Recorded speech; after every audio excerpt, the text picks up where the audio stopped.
स्वागत। आज 1 अप्रैल है, वैसे मूर्ख बनाने का दिन है, लेकिन मैं डिबेट में वैसे किसी को मूर्ख बनाता नहीं। लेकिन मैं आपको सीधे सीधे बता देना चाहता हूं कि आप लोग अपनी अपनी प्लानिंग और जनता भी अपनी अपनी फाइनेंशियल प्लानिंग कर ले। आज से अखाड़े के नियम बदल गए हैं। आप लोग तैयार हैं?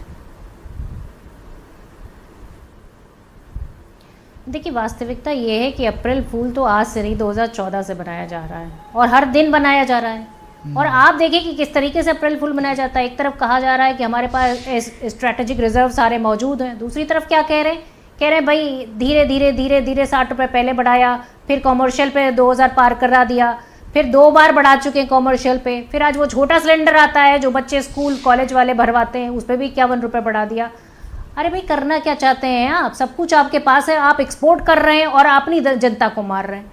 हकीकत ये है कि आप ये जो आज बढ़े हुए जो है कॉमर्शियल पे बढ़े हैं, इसका असर सिर्फ और सिर्फ जो है फूड इंडस्ट्री पे नहीं पड़ेगा, बल्कि किस पे पड़ेगा? इस पे आप हर छोटी चीज़ पे पड़ने वाला है, चाहे वो मैन्युफैक्चरिंग से जुड़ी हुई हो, चाहे वो MSME से जुड़ी हुई हो, चाहे वो शिक्षक से जुड़ी हुई हो, चाहे वो बच्चों से जुड़ी हुई हो, चाहे वो मजदूरों से जुड़ी हो, और चाहे आप देखिए जो रोज़मर्रा की चीज़ें हैं जिसमें दूध, दही, ब्रेड, बिस्किट, ये सारी चीज़ें आ जाती हैं। हकीकत ये है कि उत्तर प्रदेश में लगभग जो 10,000 करोड़ का जो एक्सपोर्ट होता था वो 30% पे आ गया।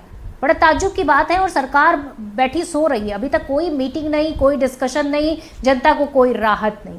वास्तविकता ये है कि चाहे वो चूड़ी उद्योग हो, चमड़ा उद्योग हो, मैन्युफैक्चरिंग के में आप पैकेजिंग उद्योग हो, प्लास्टिक उद्योग हो, ये सारे पूरी तरीके से प्रभावित हैं। और इसमें काम करने वाले लोग बेरोजगार हो रहे हैं, उनकी सैलरीज आदि की जा रही हैं, उनको पूरा उचित वो जो कहते हैं ऊर्जा ही नहीं मिल पा रही है, तो वो क्या अपनी फैक्ट्री पर ये महंगाई सिर्फ आपको ही दिख रही है कि उत्तर प्रदेश में सत्ता पक्ष के लोग कह रहे हैं कि साहब हमारे कार्यकाल में सिर्फ 2% महंगाई दर है, 2-2.5%।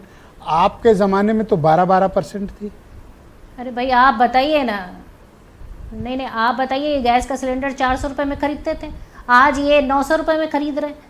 और वो आप ये बताइए कि इन्होंने अभी GST की बात की। अरे भैया, GST आपने जब से लगाया तब से लूट रहे हैं लोगों को। आप कह रहे हैं आपने कम कर दिया।